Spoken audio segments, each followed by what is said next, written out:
Selamat pagi anak-anak, apa kabarnya? Baik-baik semua kan? Pada pembelajaran yang lalu, kita sudah belajar tentang tekanan zat dan penerapannya dalam kehidupan sehari-hari.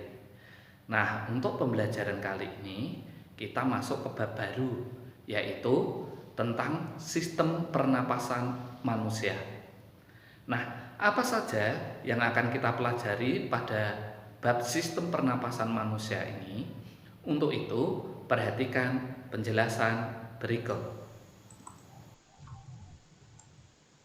Tujuan pembelajaran dari sistem pernapasan manusia yaitu yang pertama, menjelaskan pengertian respirasi. Yang kedua, menganalisis keterkaitan antara struktur dan fungsi organ pernapasan. Yang ketiga, mengidentifikasi mekanisme pernapasan dada dan pernapasan perut. Yang keempat, menganalisis faktor-faktor yang mempengaruhi frekuensi pernapasan manusia. Yang kelima, menjelaskan macam-macam volume pernapasan manusia. Yang keenam, menjelaskan gangguan pada sistem pernapasan.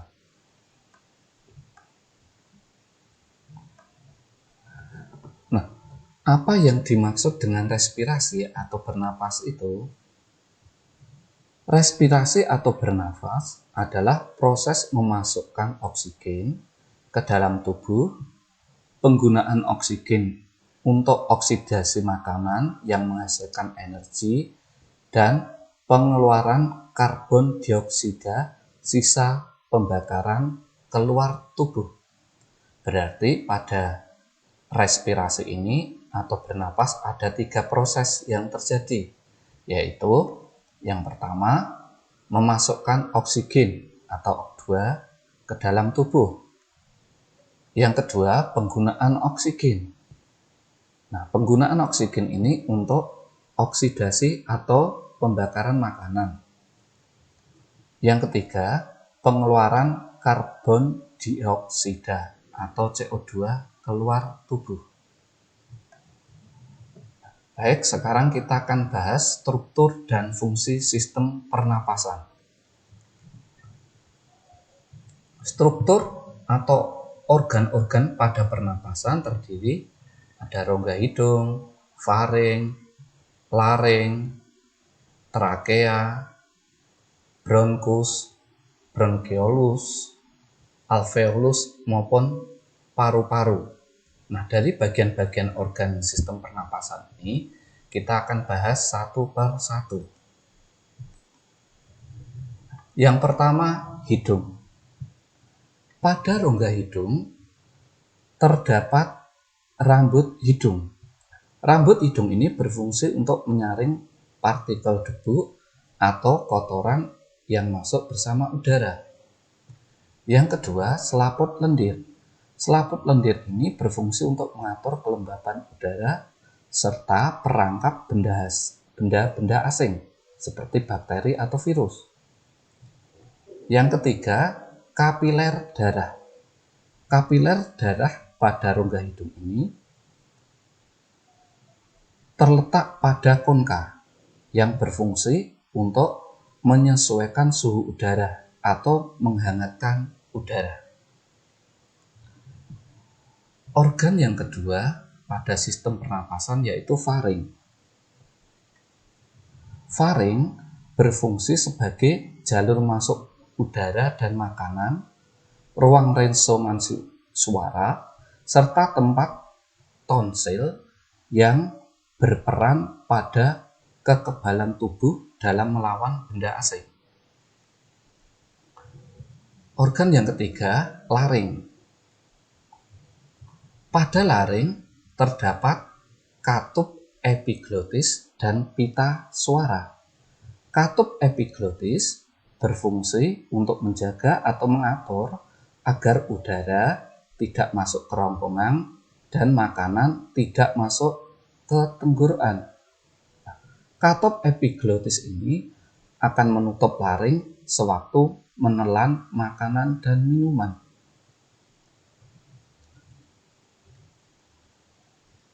Yang keempat, trakea atau batang tenggorokan. Pada trakea terdapat silia yang berfungsi untuk menyaring udara dari benda asing atau kotoran. Yang kelima, bronkus. Bronkus merupakan percabangan dari trakea dan masing-masing bronkus memasuki paru-paru kanan dan paru-paru kiri. Yang keenam, bronkiolus. Bronkiolus merupakan cabang kecil dari bronkus. Pada ujung-ujung bronkiolus ini terdapat gelembung-gelembung yang sangat kecil yang disebut dengan alveolus. Nah, yang ketujuh, alveolus. Alveolus ini strukturnya berupa gelembung-gelembung, ya, atau berongga-rongga. Alveolus berfungsi sebagai tempat pertukaran antar oksigen dan karbon dioksida. Organ yang terakhir pada sistem pernapasan yaitu paru-paru. Paru-paru terbagi dua bagian, yaitu paru-paru kanan dan paru-paru kiri. Di mana pada paru-paru kanan terdapat 3 lobus. Ini 3 lobus, dan paru-paru kiri terdapat 2 lobus. Paru-paru dibungkus selaput rangkap 2 yang disebut pleura. Pleura berupa kantong tertutup berisi cairan limfa. Pleura ini berfungsi untuk melindungi paru-paru dari gesekan saat mengembang dan mengempis. Baik, sekarang kita bahas mekanisme pernapasan. Mekanisme pernapasan ada 2. Yang pertama, pernapasan dada. Pada pernapasan dada, otot yang berperan adalah otot interkostalis atau otot antar tulang rusuk. Nah, lalu bagaimana mekanisme pernapasan dada ini? Pada mekanisme pernapasan ada 2. Yang pertama, inspirasi atau saat menghirup udara. Nah, mekanismenya saat inspirasi pernapasan dada adalah sebagai berikut. Otot interkostalis atau otot antar tulang rusuk berkontraksi. Ini menyebabkan tulang rusuk terangkat. Tulang rusuk terangkat, rongga dada akan membesar sehingga tekanan udara dalam dada turun. Paru-paru akan mengembang sehingga tekanan udara dalam paru-paru lebih rendah daripada tekanan udara luar. Ini menyebabkan udara akan masuk ke paru-paru. Kemudian mekanisme yang kedua, ekspirasi. Ekspirasi atau saat menghembuskan udara. Lalu bagaimana mekanisme ekspirasi pada pernapasan dada? Nah, pada ekspirasi, otot interkostalis atau otot antar tulang rusuk akan berelaksasi sehingga tulang rusuk turun yang menyebabkan roda dada mengecil, tekanan udara dalam dada naik, paru-paru mengempis. Akibatnya tekanan udara dalam paru-paru lebih tinggi daripada tekanan udara luar sehingga udara keluar dari paru-paru. Mekanisme pernapasan yang kedua adalah pernapasan perut. Pada pernapasan perut, otot yang berperan adalah otot diafragma. Nah, lalu bagaimana mekanismenya? Nah, yang pertama saat inspirasi atau menghirup udara. Saat inspirasi, otot diafragma berkontraksi sehingga diafragma menjadi datar. Ini menyebabkan rongga dada membesar, tekanan udara dalam dada turun, paru-paru mengembang, sehingga tekanan udara dalam paru-paru lebih rendah daripada tekanan udara luar, yang akibatnya udara akan masuk ke dalam paru-paru.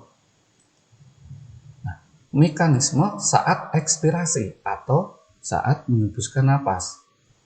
Pada ekspirasi, pernapasan perut, otot diafragma berelaksasi. Diafragma akan melengkung ke arah dada, sehingga rongga dada mengecil, tekanan udara dalam dada akan naik, paru-paru mengembis. Ini menyebabkan tekanan udara dalam paru-paru lebih tinggi daripada tekanan udara luar, sehingga udara akan keluar dari paru-paru. Baik, sekarang kita akan bahas tentang frekuensi pernapasan. Nah, faktor-faktor yang mempengaruhi frekuensi pernapasan ada 5. Yang pertama, umur. Semakin bertambah umur seseorang, maka semakin rendah frekuensi pernapasannya. Hal ini berhubungan dengan semakin berkurangnya kebutuhan energinya. Yang kedua, jenis kelamin. Pada umumnya, frekuensi pernapasan laki-laki lebih besar dari perempuan.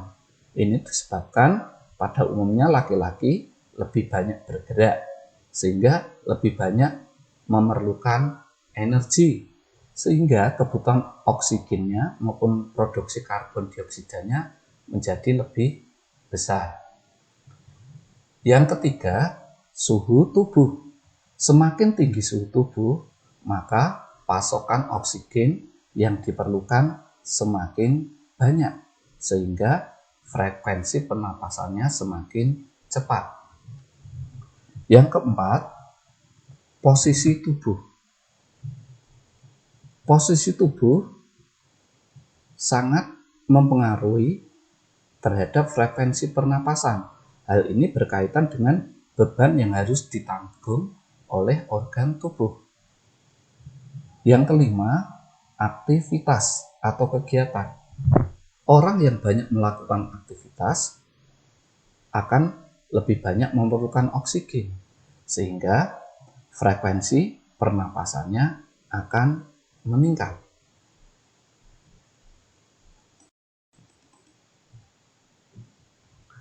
Baik, sekarang kita akan bahas tentang udara pernapasan. Volume udara yang digunakan dalam pernapasan ada beberapa jenis. Yang pertama, yang disebut udara tidal. Udara tidal yaitu udara yang keluar masuk paru-paru saat pernapasan biasa, di mana volumenya adalah 500 ml atau setengah liter. Yang kedua, udara komplementer.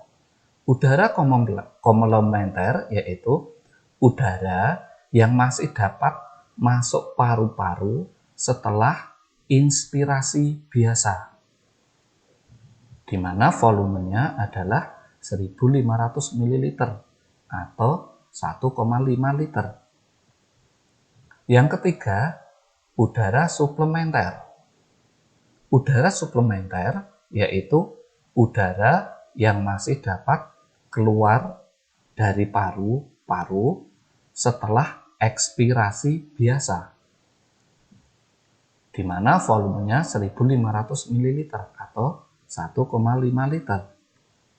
Yang keempat, udara residu. Udara residu yaitu udara yang masih tersisa dalam paru-paru setelah melakukan ekspirasi maksimal. Volumenya 1000 ml atau 1 liter. Yang kelima, kapasitas vital paru-paru.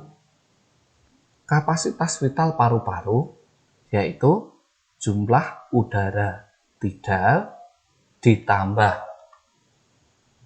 udara komplementer ditambah udara suplementer.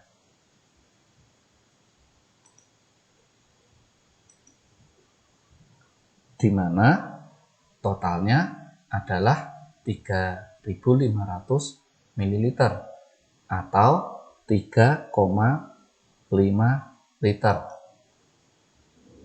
Yang keenam, kapasitas total paru-paru. Kapasitas total paru-paru yaitu volume udara yang dapat ditampung secara maksimal di dalam paru-paru. Ini jumlahnya 4.500 ml atau 4,5 liter.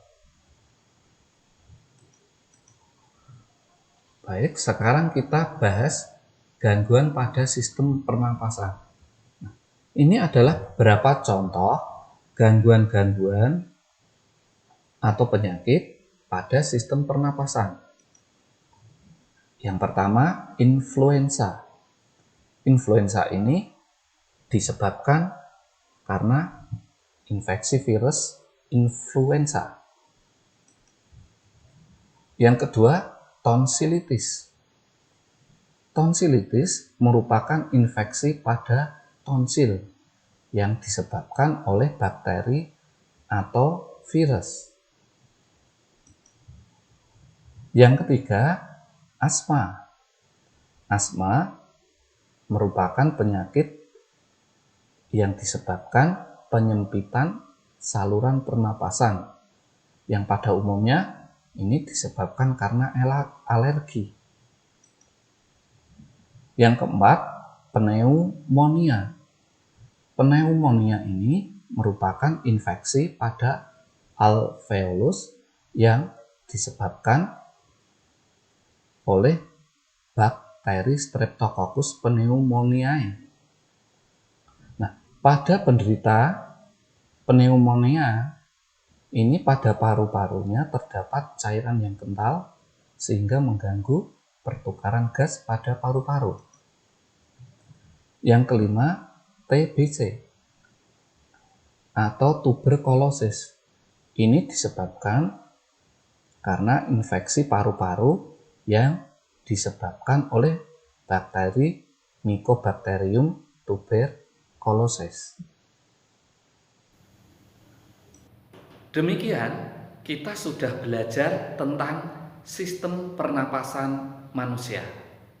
Untuk lebih lengkap dan jelasnya, silahkan anak-anak membaca modul atau buku yang sudah dibagikan. Demikian, tetap semangat belajar, jaga kesehatan, Tuhan memberkati. Ingat, patuhi dan jadikan kebiasaan.